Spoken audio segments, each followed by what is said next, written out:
Hi guys, Terrana here, and I've got some more great vocal tips for you. If you haven't already hit that subscribe button, go ahead and do that and you'll get notified every time I post great new content for you.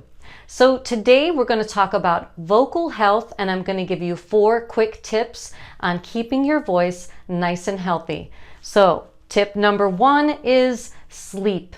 Make sure you're getting enough sleep at night. I know a lot of us are sleep deprived and we don't allow the body time to heal and refresh. So make sure if you're feeling things like grogginess, if you're feeling hoarseness in the voice or loss of breath control, or maybe your vocal cords are a little sluggish, you might have a lack of sleep. I know personally, if I get less than 6 hours sleep a night, I start to feel all of those things vocally.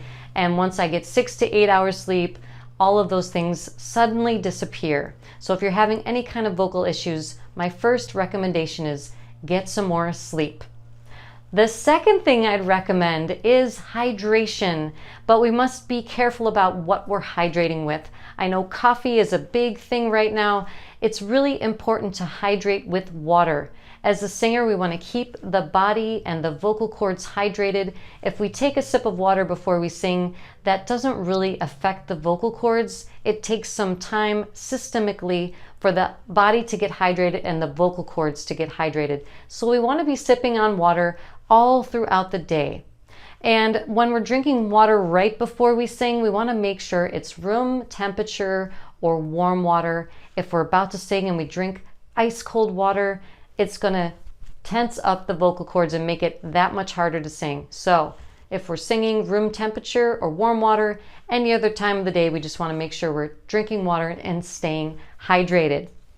Excellent. Tip number 3, no smoking or vaping of any kind. I know certain things are legal in certain states right now, but we want to really make sure we're not smoking or inhaling anything into our lungs, passing anything by our vocal cords that has smoke or anything like that. It's really harmful to the vocal cords. It makes it so much harder to sing, and it's going to also affect your lungs and your breathing, which is probably the most important part of singing. So do not inhale or smoke anything. If you're a smoker right now, see if you can find some way to quit or taper down. You're going to notice the improvement in your voice pretty immediately. All right, tip number 4 is to warm up those vocal cords before you sing. So if you're going to do a strenuous exercise or activity, you stretch out your muscles, you get them prepared for what you're about to do, you get the blood moving there. Same thing with the vocal cords. We want to get the blood flowing through the vocal cords. We want to stretch out that muscle and get it prepared for what we're about to do. This is going to make singing so much easier when we go to do it. It's going to prevent vocal damage. It's also going to increase the flexibility of your voice and also increase your range. So why wouldn't you warm up? All right, guys, it was great talking to you. And like I said, subscribe to my channel if you haven't already. And I will see you in the next video. Happy singing.